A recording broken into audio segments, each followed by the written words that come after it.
Hello, मेरा नाम निधि निहार दत्ता है और मैं एक कोविड सर्वाइवर हूँ। मैं रांची झारखंड से हूँ। इस वीडियो के थ्रू मैं अपनी जर्नी और अपने एक्सपीरियंसेस को, अनुभवों को आपके साथ शेयर करना चाहूँगी और साथ ही उन सारे सवालों का जवाब देना चाहती हूँ जो मुझसे लगातार पूछे जा रहे हैं। शुरू करती हूँ। जो पहला सवाल जो मेरे सामने आता है कि मुझे कोविड कैसे हुआ, किससे कांटेक्ट में आई, ये मुझे नहीं पता है क्योंकि मैं मोस्ट ऑफ द टाइम मेरा जो समय है मेरा घर पे बीतता है और मैं बहुत कम लोगों के कांटेक्ट में आती हूँ other than my family members. मेरे घर में दो हाउस की हेल्प्स आती हैं जिनसे मेरा कांटेक्ट रहता है और वो सारे के सारे किसी भी तरह का सिम्टम्स ना डेवलप हुआ मेरे पॉजिटिव होने के बाद ना उसके पहले। तो मुझे नहीं पता है कि किसके कांटेक्ट में आने से मुझे कोरोना हुआ, लेकिन सिम्टम्स कैसे मैंने पहचाने। वेल ये बहुत डिफ़िकल्ट टास्क था मेरे लिए क्योंकि मुझे कोई स्ट्रॉन्ग सिम्टम्स आए ही नहीं। स्टार्टिंग में जब भी लास्ट वीक ऑफ अगस्त जब चल रहा था तब मुझे बहुत थकावट सी रहने लगी। मुझे पता था, आई वॉज क्वाइट अवेयर कि फटीग जो थकावट है एक कोरोना का एक सिम्टम हो सकता है। और जैसे ही ये मुझे थकान सी होने लगी तो लॉकडाउन से मेरे पेरेंट्स मेरे साथ रह रहे थे, तो मैंने इमीडिएटली उनको उनके वापस उनके घर में, मैंने जो हमारे पास में ही है, मैंने उनको वहाँ भेज दिया। और मुझे रेस्ट भी चाहिए था तो मैं खुद को एक रूम में मैंने आइसोलेट कर लिया। लेकिन मैं 99% श्योर थी कोरोना नहीं है, जस्ट मैंने प्रिकॉशनरी ये सारे स्टेप लिए थे क्योंकि ना मुझे ज़ुकाम था ना मुझे खांसी थी। इसके बाद 2 सितंबर को मुझे गले में हल्की खराश हुई, जो कि ज़्यादा टिकी नहीं। 2 या 3 घंटे के बाद, वो भी गार्गल करने के बाद, सलाइन वाटर से मैंने गार्गल किया और वो भी चला गया। फीवरिश मुझे फील हो रहा था लेकिन टेम्परेचर नहीं था। मैंने जब टेम्परेचर चेक किया तो इट वाज हार्डली 97-98 पे ही था। तो लेकिन मुझे अंदर से काफ़ी फीवरिश सा फील हो रहा था। 2 सितंबर को ही मैंने बेटर इंडिया पे एक वीडियो देखा जिसमें एक कोविड पेशेंट अपने एक्सपीरियंसेस को और अपने सिम्टम्स को बहुत डिटेल में हम लोगों से शेयर कर रही थी और उन्होंने बताया कि कैसे उनको लॉस ऑफ स्मेल और लॉस ऑफ टेस्ट का पता उनको कैसे चला। उस वीडियो को देखने के बाद मैंने थर्ड की सुबह, बहुत लेट नाइट में वो वीडियो देखा। थर्ड की सुबह मैंने जब मैं उठी तो मैंने एक वॉलनी मेरे बेड के पास में पड़ा था, मैंने उसको स्मेल करने की कोशिश की जिसकी स्मेल मुझे नहीं आई। वॉलनी की स्मेल स्ट्रांग होती है, मुझे नहीं आई, मुझे डाउट हुआ। फिर मैंने सारे स्ट्रांग स्मेल वाली जो चीज़ें हैं जैसे हींग होता है, डिओज होते हैं, मैंने सभी ट्राई किया और मुझे स्मेल नहीं आ रही थी। दैट वाज द टाइम जब मुझे पहली बार ऐसा लगा कि शायद मुझे कोरोना हो गया है। इसके बाद मैंने अपने हस्बैंड से बात करके एक प्राइवेट लैब से, जो कि आरोग्य सेतु ऐप में हमने देखा कि जो आईसीएमआर से अप्रूव्ड जो प्राइवेट लैब्स थे, हमने उनमें से एक लैब को कांटेक्ट किया, नंबर उनको कॉल किया और उनके साथ एक टेस्ट करने के लिए उनको रिक्वेस्ट करी। हमारे पास जब उसका टेस्ट हुआ, पूरी फैमिली ने हमने टेस्ट कराया एंड एवरीबडी, मेरे घर में सारे लोग नेगेटिव थे और मेरा सिर्फ मेरी रिजल्ट था जो मेरा था, जो कि पॉजिटिव था। सिम्टम्स अभी भी कुछ नहीं थे other than loss of smell. मुझे जो फीवरिश लग रहा था या तो जो मुझे गले में खराश थी वो भी जा चुकी थी बाय दैट टाइम। मैंने एक फिजिशियन जिसका नंबर मुझे उसी लैब से मिला, मैंने उनसे नंबर लेकर के एक फिजिशियन को कांटेक्ट किया और उन्होंने मुझे एडवाइस किया कि मुझे घर पे होम आइसोलेशन में रहना चाहिए क्योंकि मेरे पास सिम्टम्स कुछ है नहीं और मुझे वेट करना चाहिए। मैंने डिसाइड किया, बट आफ्टर 1 डे इमीडिएटली बातें जैसे जैसे फैलने लगी, मेरे पास बहुत सारे फ़ोन कॉल्स आने लगे, अच्छी बातें बुरी बातें अपने एक्सपीरियंसेस लोग शेयर करने लगे and that was the time जब मैं बहुत एंशियस हो गई। मुझे अंदर से बहुत घबराहट होने लगी और मुझे ऐसा लगा कि जैसे मुझे मैं सांस नहीं ले पा रही हूँ। हालांकि साइकोलॉजिकल ये ज़्यादा था। ऑक्सीजन लेवल मैं चेक कर रही थी तो 95 तक मेरा, ऐसे 97-98 रह रहा था, जो कि 95 तक जा चुका था। मैंने इमीडिएटली अपने हस्बैंड को बोला कि मुझे हॉस्पिटलाइज हो जाना चाहिए क्योंकि मैं डील नहीं कर पा रही हूँ इस प्रेशर को और मुझे लग रहा है कि मेरा ऑक्सीजन लेवल कभी भी कम हो सकता है। फिर उसके बाद हमने हमारी हॉस्पिटल में बेड हमने खोजना शुरू किया और थोड़ी मशक्क़त के बाद हमें एक प्राइवेट हॉस्पिटल में बेड मिल गया, जिस पे मैं जा कर के एडमिट हुई। एडमिट होने के बाद मेरे सारे जितने टेस्ट हुए थे वो सारे टेस्ट में सभी कुछ नॉर्मल था, मेरा ऑक्सीजन लेवल सब कंट्रोल था, लेकिन हाँ एंजाइटी मेरी बढ़ी हुई थी। तो अकॉर्डिंगली मुझे मेडिकेशन मिला और मुझे 5 डेज़ के लिए 6 डेज़ के लिए मुझे मॉनिटरिंग में रखा गया। 6 डेज़ के बाद मुझे वापस से होम आइसोलेशन में भेज दिया गया और घर आने के बाद मुझे कैसे भी कोई भी सिम्टम्स फिर डेवलप नहीं हुआ। थोड़ी एंजाइटी हाँ ज़रूर रहती थी, लेकिन कोई सिम्टम्स, कोरोना के कोई सिम्टम्स मुझे नहीं आए। आफ्टर अ वीक मैंने टेस्ट कराया और मेरे रिपोर्ट्स नेगेटिव आए। अब इन पूरे सिचुएशन में जो एक्सपीरियंसेस थे मेरे, जो मैंने एक्सपीरियंस किया, जो कि मैं शेयर करना चाहूँगी, मुझे लगता है कि वो कहीं ना कहीं लोगों को हेल्प कर सकते हैं। पहला जो चीज़ जो एक्सपीरियंस रहा मेरा, वो था मेरा कि लोग और जो सवाल भी बार बार मुझसे पूछ रहे हैं कि क्या कोविड को अवॉइड किया जा सकता है, बिकॉज एवरीबडी इज़ वरीड कि उनको हो सकता है कोरोना, और वो सभी डरे हुए हैं। बहुत लोगों ने मुझे कॉल किया और बहुत लोगों ने इस बारे में पूछा। मैंने मुझे हुआ तो डेफिनेटली लोगों का ऐसा इम्प्रेशन था कि शायद घर में जब बैठे बैठे मुझे हो सकता है तो कोई भी इसके चपेट में आ सकता है। बिल्कुल आ सकता है लेकिन मैंने ये एक नेगेटिव अगर एग्जाम्पल है, तो बहुत सारे पॉजिटिव एग्जाम्पल्स मैं शेयर करूँगी कि मैंने जब मैं हॉस्पिटल में एडमिट हुई तो मैंने देखा कि वहाँ के नर्सिंग स्टाफ जो थे, एडिशनली वहाँ जो डॉक्टर्स थे, वो दिन रात कोरोना पेशेंट्स के बीच में उनको ट्रीट कर रहे थे, उनका बीपी चेक करना, उनको इंजेक्शंस देना, और कंटिन्यूसली उनके साथ लगे हुए थे, उनकी बहुत सेवा कर रहे थे। और वो लोग काफ़ी दिनों से लगे हुए हैं इस प्रोफेशन में और कोविड पेशेंट्स को ट्रीट करने में, डिस्पाइट उन लोगों को ये वायरस इन्फेक्ट नहीं कर पाया। मैंने उनसे बात भी करी और मैंने ये नोटिस किया कि वो लोग बहुत प्रिकॉशंस सही तरीके से ले रहे हैं, जो शायद हम लोग एज अ पर्सन नहीं ले पा रहे हैं। अब ये प्रिकॉशंस क्या हैं, वो मैं अगर उन लोगों से जो मैंने देखा और मैंने समझा, वो ये है कि मास्क बहुत ज़रूरी है। हमने देखा कि वो लोग कंटिन्यूसली हमें भी कहते थे कि जब हम बात करते हैं बिंग कोविड पेशेंट, हम अपना मास्क ऑन रखें ताकि हम खांसे या छींके उनके ऊपर ना। उसके अलावा मैंने नोटिस किया कि वो सैनिटाइजेशन का बहुत ज़्यादा ख्याल रखा जा रहा था कि इवन अगर वो लोग हमारा बीपी चेक कर रहे हैं और हमें अगर किसी भी तरह का मुझे नेबुलाइज़र मिला था, नेबुलाइज़र दे रहे हैं, कोई भी ट्रीटमेंट कर रहे हैं, हमारा थर्मोमीटर से हमारा टेम्परेचर ले रहे थे, तो उसके बाद भी वो लोग हाथ सैनिटाइज करके दूसरे पेशेंट को चेक कर रहे थे। ओवरऑल जो कंसेप्ट है वो बिल्कुल सही है, जो बार बार गवर्नमेंट बहुत अवेयर करती है हमें, वो ये कि अगर आप किसी कोविड पेशेंट के संपर्क में भी आते हैं, अगर आपने उनको छू भी लिया है, अगर आप उनके कांटेक्ट में आए और आपने उसके बाद अपना फेस टच करने के पहले अगर आपने हाथ अच्छे से सैनिटाइज कर लिया, तो आप बहुत हद तक कोरोना के चपेट में आने से बच सकते हैं। मास्क इसलिए लगा करके रखें क्योंकि अगर आपको कोरोना है, आप दूसरे को नहीं आप ट्रांसफ़र करेंगे। अगर नहीं है तो कोई कोरोना का पेशेंट आपको इन्फेक्ट नहीं कर सकता। एडिशनली अगर आपने कोरोना पेशेंट कोई है जिसको शायद पता न हो सकता है सिम्टम्स अभी बहुत माइल्ड में हो, और अगर आपने उसका टच किया हुआ किसी चीज़ को अगर आपने खा लिया या टच करके आपने फेस टच कर लिया, आपको हो सकता है। मास्क हमें इन सारी चीज़ों से बचाता है। अगर हमने किसी चीज़ को छू करके अगर हमारा हाथ अननोइंगली फेस पे जाता है, तो मास्क रहने से आपको ध्यान रहेगा कि आप हाथ को सैनिटाइज कर लें, फिर आप फेस पे हाथ लगाएं। तो ये दोनों चीज़ें मैंने बहुत अच्छी तरह से देखी, और होम आइसोलेशन में भी मैंने ये चीज़ें नोटिस करी कि अगर आप सैनिटाइजेशन प्रॉपर कर रहे हैं तो फैमिली भी इन्फेक्ट होने से बच सकती है। अगर फैमिली में अगर एक इंसान है और आपको पता हो गया कि उसको कोरोना है, और अगर आप उसकी सेवा कर रहे हैं, आप उसको खाना दे रहे हैं, अगर आपने प्लेट पकड़ाई है, आपने हाथ सैनिटाइज कर लिया, आपने मास्क लगाया, उसने मास्क लगाया, तो बहुत हद तक आप नहीं इन्फेक्ट होंगे।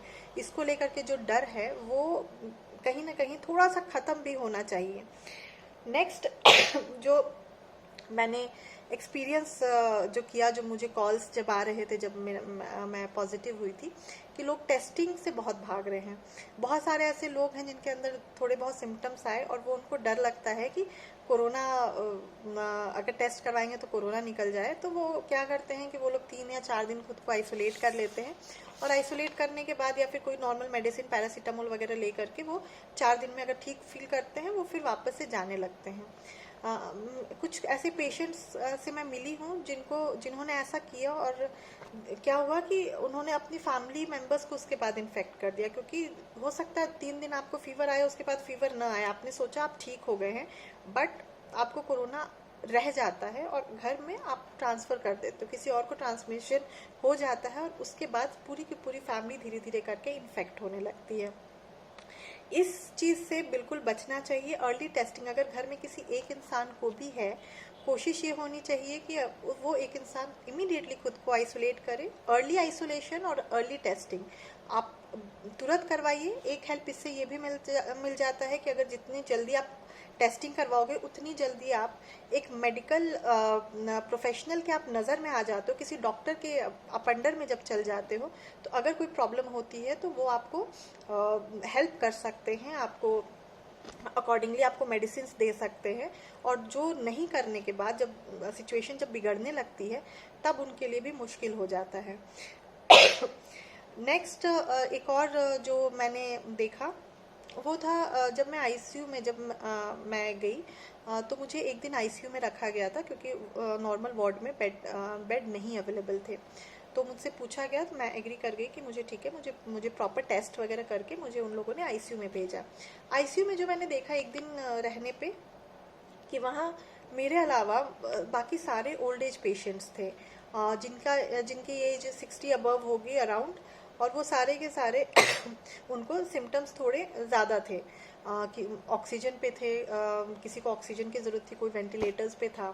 मुझे ये चीज़ तभी समझ में आ गई थी कि ये बीमारी मेजरली ओल्ड एज के लिए थोड़ी सी डिफ़िकल्ट हो सकती है, तो उनको बचाना हमारी प्रायोरिटी बिल्कुल होनी चाहिए।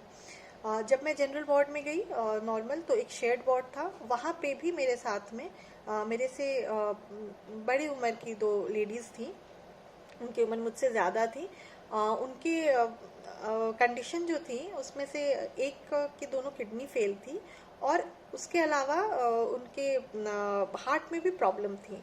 लेकिन मैंने पॉजिटिव बात ये थी कि इसके बाद भी उनके कोरोना के बहुत माइल्ड सिम्टम थे, और वो बिल्कुल ही किसी भी तरह के कोविड से रिलेटेड उनको किसी भी तरह का कॉम्प्लिकेशन नहीं हुआ। जो दूसरी लेडी थी उनके हस्बैंड डेफिनेटली ज़्यादा इन्फेक्टेड हो गए थे, क्योंकि उन लोगों ने डायग्नोसिस करने में, टेस्ट कराने में काफ़ी लेट कर दिया था। उन लोगों ने उसको नॉर्मल फ्लू समझा, और इसकी वजह से पूरी की पूरी फैमिली चपेट में आ गई थी, और वो उन लेडी के लंग्स में थोड़ा इन्फेक्शन फैल गया था, जो कि डॉक्टर्स मेडिसिन के थ्रू एंड इंजेक्शंस के थ्रू उसका ट्रीटमेंट दे रहे थे। तो नेगेटिव चीज़ अगर मैंने ये चीज़ है कि अगर ओल्डर पीपल इन्फेक्टेड हो रहे हैं, तो कुछ ऐसे भी पेशेंट हैं जिनको पहले से उनके मेडिकल हिस्ट्री रही हैं, कुछ एलिमेंट्स रहे हैं, लेकिन बावजूद इसके वो लोग रिकवर भी हो रहे हैं, और ज़रूरी नहीं है कि वो उनके लिए खराब ही प्रूव हो, क्योंकि मैंने खुद को ये नोटिस किया कि हर किसी के पे अलग तरह से वो ये वायरस सबकी बॉडी अलग तरह से इस वायरस के लिए रिस्पॉन्ड कर रही है। नेक्स्ट एक चीज़ जो मैं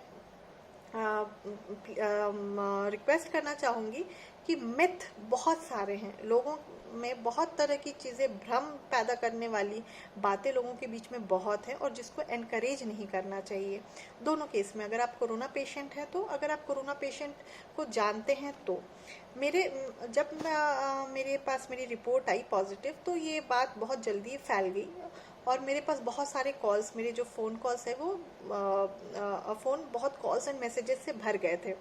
अब इसमें मैसेजेस में बहुत सारे फॉरवर्डेड मैसेजेस के प्रिस्क्रिप्शंस बहुत थे, क्योंकि अगर कोई एक कोविड पेशेंट को कोई प्रिस्क्रिप्शंस दिया गया है, तो वो दूसरे को भी लोग मानते हैं कि अच्छा इस मेडिसिन से लोग ठीक हो जाते हैं, और वो आगे आगे आगे करके बढ़ाते हैं। मेरे पास भी ऐसे 4 या 5 प्रिस्क्रिप्शंस आए। मैंने वो नहीं ली मेडिसिन, क्योंकि मुझे ऐसा कोई सिम्टम्स नहीं थे जिसकी मेडिसिन वहाँ प्रिस्क्राइब की हुई थी, और मैंने जब तक मैं हॉस्पिटल गई नहीं और तब तक मैंने वैसी कोई मेडिसिन बिना किसी कंसल्टेंसी के मैंने नहीं ली। क्योंकि मैंने साइड इफ़ेक्ट्स का बहुत खतरा रहता है वैसे में। और जब मैं वार्ड में गई थी तब मैंने नोटिस भी किया कि मेरे आसपास में अगर हम 3 लोग थे एक रूम में, तो वहाँ पे हम तीनों की मेडिसिन अलग थी। मल्टीविटामिन सेम थे, प्रोटीन पाउडर वगैरह हमें सेम मिल रहा था, खाना हमारा सेम था, बट उसके अलावा मेडिसिन हमारे सिम्टम्स के अकॉर्डिंग मिल रही थी, और उसके अलावा हमारी मेडिकल हिस्ट्री पूछ करके दी जा रही थी। जिनको बीपी है, जिनके पास जिनको थायराइड की प्रॉब्लम है, उनकी मेडिसिन अकॉर्डिंगली पड़ रही थी और अकॉर्डिंगली उनकी ट्रीटमेंट हो रही थी। तो ऐसा नहीं है कि सारे कोरोना पेशेंट्स की सारी मेडिसिन सेम है।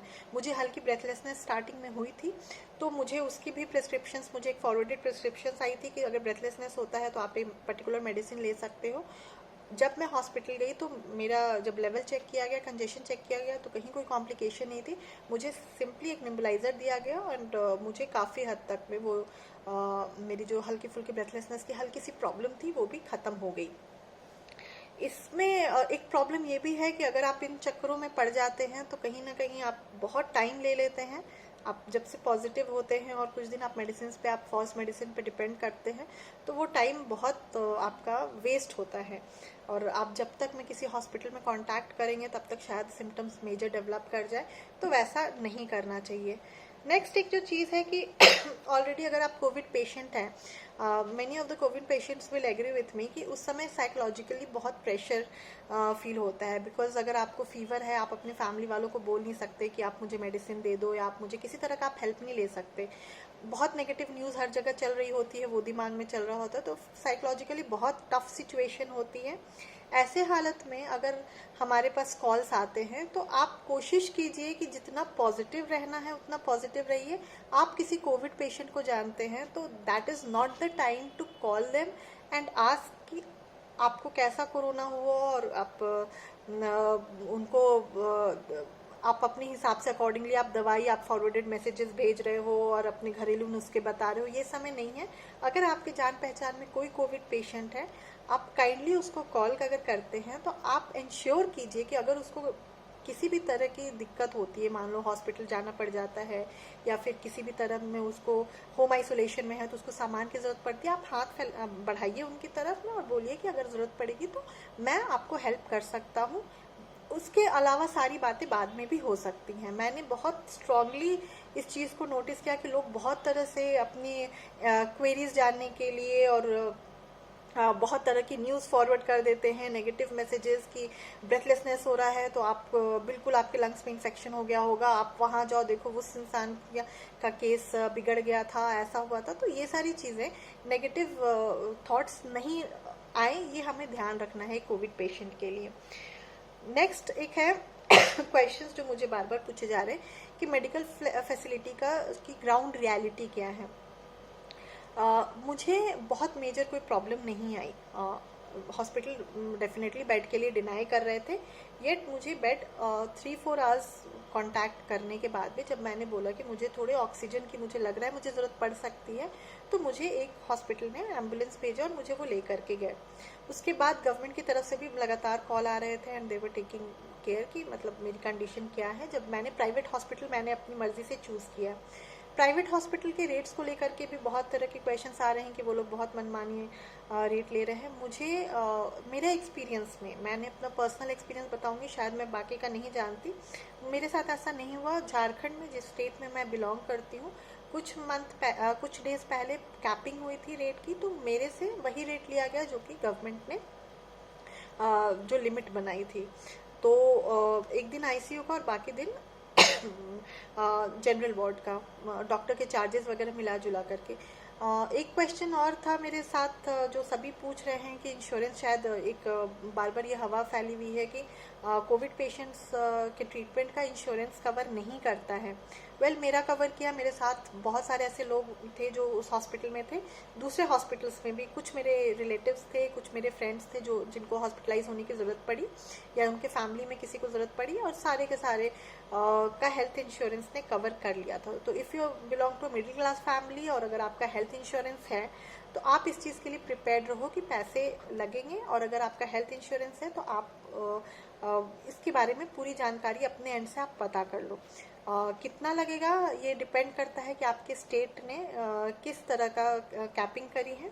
मैंने एक दिन आईसीयू में और रेस्ट डेज मैंने इसमें बिताया था वार्ड में, जनरल वार्ड में। ऑल टुगेदर लेके मुझे 1 लाख ऑल टुगेदर लगा। लास्ट एक मैं वाइंड अप जब करना चाहती हूँ तो एक चीज़ बताना चाहूँगी कि मैंने देखा कि हमारे जो आसपास जिनको वेंटिलेटर्स की ज़रूरत है, जिनकी बॉडी रिस्पॉन्ड नहीं कर पा रही है, फैमिली में एक होप रहता है प्लाज्मा को लेकर के कि अगर प्लाज्मा उनको मिल जाए तो शायद उनके जो फैमिली मेंबर हैं, उनके हस्बैंड हैं, उनके फादर, उनकी मदर है, वो सरवाइव कर सकते हैं, क्योंकि डॉक्टर्स जवाब दे चुके होते हैं। प्लाज्मा थेरेपी एक ऐसी थेरेपी है जो कि इंश्योर नहीं करती है कि आप सरवाइव कर जाओगे, येट बहुत बड़ा होप है। तो अगर रिकवरी रेट हमारे कंट्री में बहुत हाई है, बहुत सारे लोग रिकवर करें, अगर हम चाहें तो अगर कुछ लोग भी मिल करके अगर प्लाज्मा डोनेट करते हैं तो वो उस फैमिली में अगर मान लो 10 में से अगर हम 8 लोगों की जान भी बचा पाते हैं तो वो बहुत बड़ा सक्सेस हो सकता है। तो इसके लिए इतने रिक्वेस्ट करने की, लोगों को ढूंढने की लोगों को ज़रूरत नहीं पड़नी चाहिए कि मेरे अपने पहचान में 2 लोगों को, 3 लोगों को प्लाज्मा की ज़रूरत पड़ी है और 3-3 4-4 दिन लग गए प्लाज्मा अरेंज करने में। बीइंग कोविड पॉजिटिव मैं खुद भी ऐसा इंश्योर करती हूँ कि जब मैं रेडी हो जाऊँगी, मेरी बॉडी रेडी हो जाएगी तो I donate my plasma. And I want everyone जो कि मुझे अगर देख रहा है तो आई वॉन्ट टू रिक्वेस्ट कि अगर आपके पहचान में कोई है तो इतना परेशान, क्योंकि ऑलरेडी कोरोना में अगर फैमिली चल जाती है तो बहुत तरह से, क्योंकि आप उनसे मिल नहीं सकते, आईसीयू में आप उनको देख नहीं सकते, अगर उनको कुछ ज़रूरत होती है आप पूरा नहीं कर सकते, और अगर 1% चांस है कि अगर वो बच सकता है प्लाज्मा से, तो वाई नॉट। इन सब के साथ में मैं अपने इस वीडियो को एंड करती हूँ। आई जस्ट होप कि मोस्ट ऑफ द क्वेरीज मैंने यहाँ पे उसको मैंने आंसर किया है। अगर कोई क्वेश्चन है तो आप काइंडली मेरे से पूछिए, मैं उसको जवाब देने की कोशिश करूँगी। एक जो चीज़ मैं लास्ट में और बिल्कुल बोलना चाहूँगी कि कोरोना को लेके डर मत फैलाइए, फेक न्यूज़ मत फैलाइए। हाँ ये डेंजरस है, बट बी अवेयर, सैनिटाइज कीजिए हाथों को, मास्क पहनिए। Thank you so much.